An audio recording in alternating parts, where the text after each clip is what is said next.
షాద్ నగర్ వైపు ఉన్న మన స్వర్గసీమ వెంచర్లో ప్లాట్లు కొన్న వాళ్ళంతా సంతోషంగా ఉన్నారు. ఒక్కసారి విజిట్ చేయండి.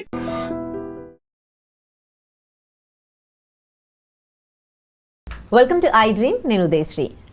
ఇటీవల యెమెన్లో మన భారత సంతతికి చెందిన భారత నర్సు నిమిషా ప్రియాకు ఉరిశిక్ష పడింది. అయితే మన అధికారుల ప్రమేయంతో ఇప్పుడు ఆ శిక్షను యెమెన్ ప్రభుత్వం, యెమెన్ కోర్టు రద్దు చేసింది. మరి ఈ కేసుకు సంబంధించి మనం ఇప్పుడు మాట్లాడుకోబోతూ ఉన్నాం. మనతో ఉన్నారు హైకోర్టు అడ్వకేట్ పృథ్వీరాజ్ గారు. మాట్లాడదాం. నమస్తే అండి, వెల్కమ్ టు అవర్ స్టూడియో. నమస్తే. ఇలా ఒక దేశానికి చెందిన వారిని ఇంకో దేశంలో దట్టు ఒక యెమెన్ కంట్రీస్ అంటే ఈ ముస్లిం కంట్రీస్ ఏవైతే ఉన్నాయో అక్కడ శిక్ష రద్దు కావడం అనేది మామూలు విషయం కాదు నాకు తెలిసి. సో ఎలాంటి వాదనలు వినిపించడం అక్కడ జరిగింది? ఈ కేసునంతా ఎట్లా చూస్తారండి మీరు? ఇప్పుడు ఏదైనా ఒక మర్డర్ కేసు కానీ ఏదైనా ఒక కేసు తీసుకుంటే మనకి పనిష్మెంట్స్లో కొన్ని రకాలు ఉంటాయమ్మా. రిఫార్మేటివ్ పనిష్మెంట్ అని చెప్పి, hand to hand, tooth to tooth అని చెప్పేసి, అండ్ రివెంజ్ పనిష్మెంట్స్ అని. అంటే ఈ పనిష్మెంట్స్ ఏంటంటే ఒక్కొక్క కంట్రీ ఒక్కొక్కటి అడాప్ట్ చేసుకుంటుంది. మన ఇండియన్ కంట్రీ తీసుకునేది రిఫార్మేటివ్ పనిష్మెంట్.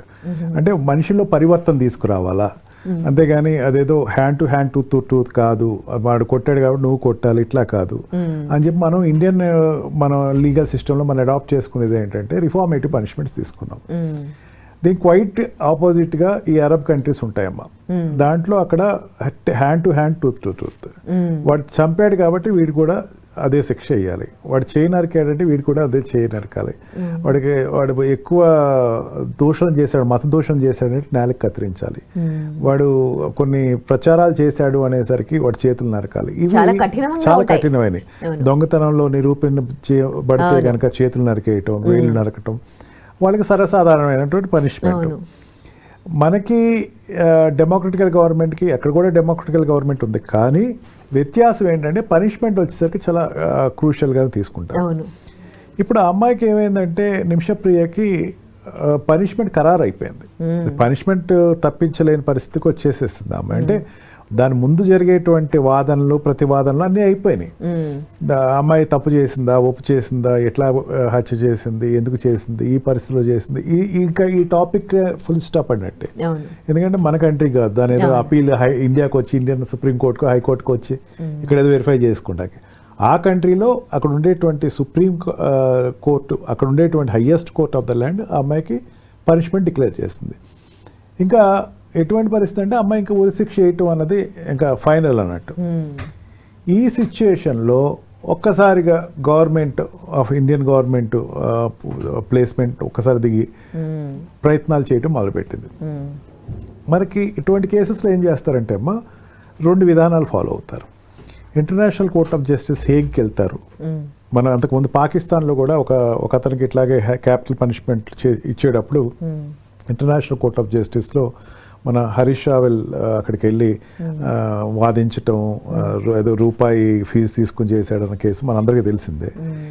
అట్లాగే ఈ అమ్మాయి కూడా నెక్స్ట్ తన ఉరిశిక్ష తప్పించడం ఎట్లాగా అంటే ఆ అమ్మాయి చేసింది ఆ అమ్మాయి కోసం చేసిందా లేకపోతే ఇది ఎట్లా చేసింది? యాక్ట్ కంప్లీట్ అయిన తర్వాత కూడా భారతదేశం చాలా విశాలమైన హృదయంతో ఈ అక్కడ ఉండేటువంటి పేరెంట్స్ పెట్టుకున్న అభ్యర్థన వాళ్ళు అక్కడ ఇక్కడ హోమ్ సెక్యూరిటీ కానీ మనకు ఉండేటువంటి ఎక్స్టర్నల్ అఫైర్స్ మినిస్ట్రీ కానీ వాళ్ళు అప్రోచ్ అయ్యి మా అమ్మాయికి తీసుకొచ్చేసేయండి, నిమిషప్రియని తీసుకొచ్చేసేయండి అడగటం. వాళ్ళ భర్త, వాళ్ళ పిల్లలు కూడా ఉన్నారు, వాళ్ళందరికీ కూడా అమ్మాయి దూరం అవుతుంది అని చెప్పేసి అడిగిన దానిని పరిగణలోకి తీసుకుని ఇది 2వ ప్రయత్నం అని చెప్పాలి. మొదటి ప్రయత్నం ఫెయిల్ అయింది. I think 15 to 20 days back ఉరిశిక్ష అయితే ఖరారైంది, కానీ పోస్ట్ పోన్ చేస్తున్నాము అని చెప్పేసి అన్నారు. ఆ పోస్ట్ పోన్ కూడా ఇండియన్ గవర్నమెంటే కారణం. మనం అనుకుంటామమ్మా ఇండియన్ గవర్నమెంట్ ఏం చేస్తుంది లేకపోతే ఎంబసీ ఏం చేస్తుంది, చాలా రోల్ విశిష్టమైన రోల్ ఉంటుందమ్మా. ఎట్లాగైనా సరే ఆ శిక్ష నుంచి తప్పించాలి. అనేకమైన డిప్లొమాటిక్ మెథడ్స్ వాడతారు, అనేకమైన రాయబారాలు చేస్తారు. ఎంత రాయబారాలు చేస్తారంటే ఎవరిని తీసుకొస్తే వాళ్ళు అక్కడ పని ఒప్పుకుంటారు. దానికి ఏంటంటే జనరల్గా అక్కడ ఉండేటువంటి యామన్లో ఉండేటువంటి ప్రొసీజర్ ఏంటంటే శిక్ష నుంచి తప్పించుకుంటానికి ఇక్కడ ఇండియా ఉందనుకోండి, ఇండియన్లో ఏమంటారంటే ప్రెసిడెంట్ ఆఫ్ ఇండియా క్షమాభిక్ష ఇవ్వచ్చు. ప్రెసిడెంట్ ఆఫ్ ఇండియా దగ్గరికి అప్పీల్ వస్తుంది, అప్పీల్లో వాడు క్షమాభిక్ష ఇవ్వాలి అంటే ఇస్తారు. అంతకుముందు చిలకలూరుపేట మర్డర్ కేసులో అట్లాగే వాళ్ళ మర్డర్ చేసిన వాళ్ళందరికీ హ్యాంగింగ్ పనిష్మెంట్ ఇస్తే ఆడ ప్రెసిడెంట్ ఆఫ్ ఇండియా దానికి క్షమాపణ ఇవ్వటం జరిగింది. తర్వాత చాలా వాటికి ఆయన ఇవ్వలేదు. ఇది ప్రెసిడెంట్ ఆఫ్ ఇండియా ఉగ్రవాదులు చేసిన దాడికి కానీ వాటికి కానీ క్షమాభిక్ష ఎవరికి ఇవ్వలేదు. ఆటోమేటిక్గా అందరికీ పనిష్మెంట్ ఇచ్చింది.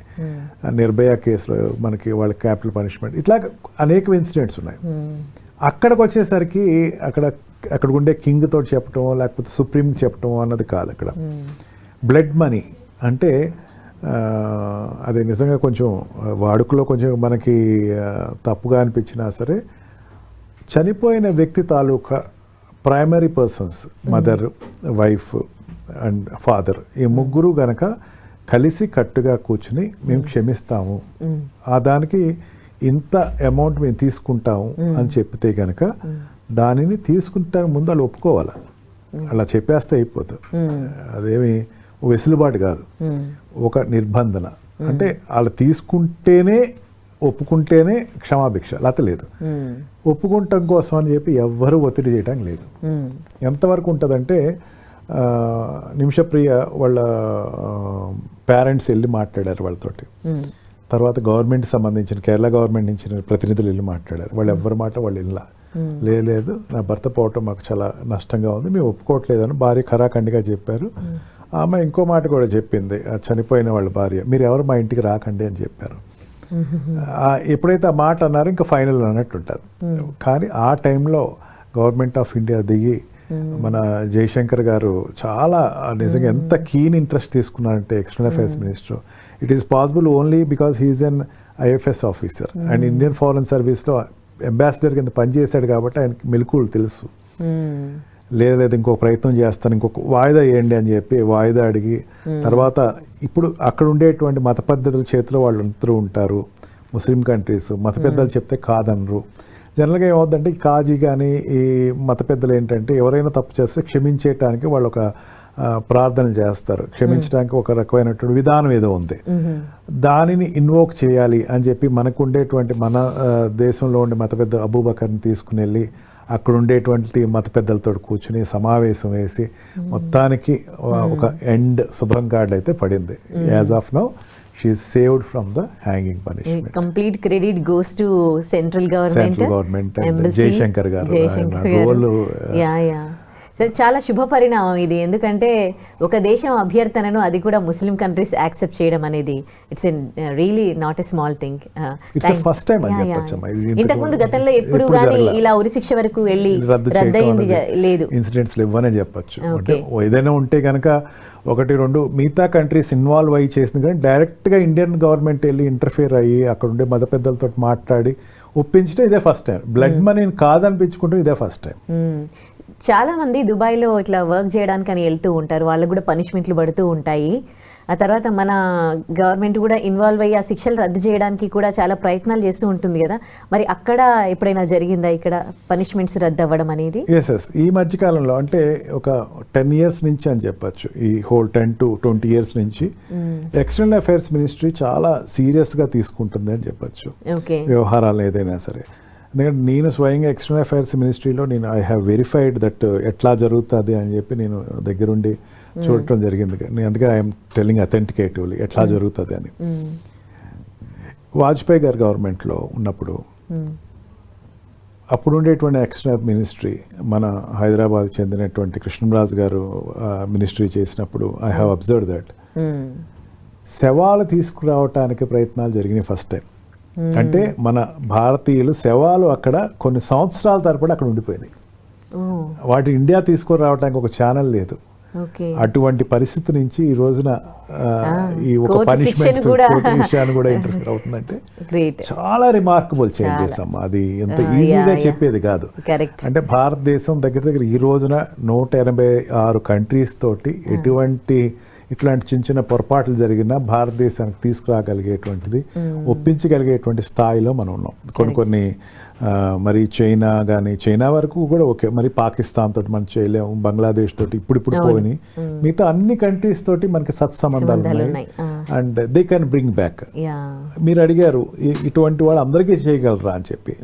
ఫీజిబిలిటీ అండ్ పాసిబిలిటీస్ చూస్తారమ్మా. కొన్ని ఉంటుంది, ఇప్పుడు కరుడు కట్టిన టెర్రర్ ఉంటాడు, వాడిని ఏం చేయలేం, వాడిని వెనక తీసుకురమ్మంటే మన గవర్నమెంట్ కూడా వాదించదు కూడా, వాళ్ళని సేవ్ చేయాలని ప్రయత్నం చేస్తుంది. ప్రయత్నం చేయదని చెప్పట్లేదు, ఎవ్రీ సిటిజన్ కోసం ప్రయత్నం చేస్తామా. అక్కడ ఉన్న మ్యాజిక్ అది. ప్రయత్నం అన్నది ప్రతి వాళ్ళ కోసం డాక్యుమెంటేషన్ చేస్తారు.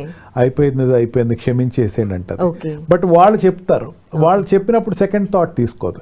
నిమిషప్రియ విషయంలో అయితే గవర్నమెంట్ ముందు ప్రతిఘటించింది, మనకు కూడా ప్రతిఘటించింది, లేదు మా కంట్రీలో చాలా తప్పు, ఒక ఆడమ్మాయి ఇట్లా మర్డర్ చేయటం అనేది మేము క్షమించరాము, తర్వాత ఇంకో రోల్ మోడల్ అయిపోద్ది, అట్లాంటి మేము ఒప్పుకోమని చెప్పారు.